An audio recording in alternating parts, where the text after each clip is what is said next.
ইন্দোনেশিয়ার স্ফ্ল্যাক্স থেকে ৪৪ জন অভিবাসন প্রত্যাশীর সঙ্গে যাত্রা করেছিল ১১ বছরের এক শিশু। তবে পথিমধ্যে প্রবল ঝড়ের কবলে পড়ে তাদের নৌকাটি ডুবে যায়। এতে ওই শিশুটি বাদে অন্য সবারই মৃত্যু হয়েছে বলে ধারণা করা হচ্ছে। ভয়াবহ ঝড় এবং ১১.৫ ফুট উঁচু উঁচু দানবীয় ঢেউয়ের মধ্যেও কেবল একটি রাবারের টিউব ধরেই ৩ দিন ভূমধ্যসাগরে ভেসেছিল মেয়েটি। সিয়েরা লিওনের বাসিন্দা ১১ বছরের ওই শিশুকে পরে উদ্ধার করা হয়েছে। কম্পাস কালেকটিভ নামের একটি বেসরকারি উদ্ধারকারী সংস্থার কর্মীরা জানিয়েছেন, অন্য একটি জরুরি পরিস্থিতিতে যাওয়ার সময় মেয়েটির সাহায্যের আহ্বান শুনতে পান তারা। উদ্ধারকারীরা জানিয়েছেন, শিশুটির কোমরে একটি সাধারণ জীবন রক্ষাকারী জ্যাকেট এবং দুটি রাবারের টিউব বাঁধা ছিল।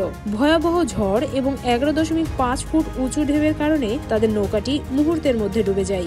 উদ্ধারকৃত শিশুটি জানায়, শুরুতে আরো দুজন তার সঙ্গে ছিল, কিন্তু পরে তাদের সঙ্গে যোগাযোগ বিচ্ছিন্ন হয়ে যায়। মেয়েটিকে উদ্ধার করে ইতালির ল্যাম্পেডুসা দ্বীপে নিয়ে যাওয়া হয়েছে। মেয়েটি এখন সুস্থ আছে এবং হাঁটতে ও কথা বলতে সক্ষম। আন্তর্জাতিক অভিবাসন সংস্থার IOM তথ্য অনুযায়ী গত ১০ বছরে ভূমধ্যসাগর পাড়ি দেওয়ার সময় ৩০,৯৫৫ জন অভিবাসন প্রত্যাশী নিহত বা নিখোঁজ হয়েছেন। অন্যদিকে চলতি বছরে ৬৩,০০০-এরও বেশি অভিবাসন প্রত্যাশীকে গ্রহণ করেছে ইতালি। ইতালির বর্তমান ডানপন্থী সরকার অভিবাসন নীতি কঠোর করার কারণে সাম্প্রতিক সময়ে এই সংখ্যা কিছুটা কমেছে।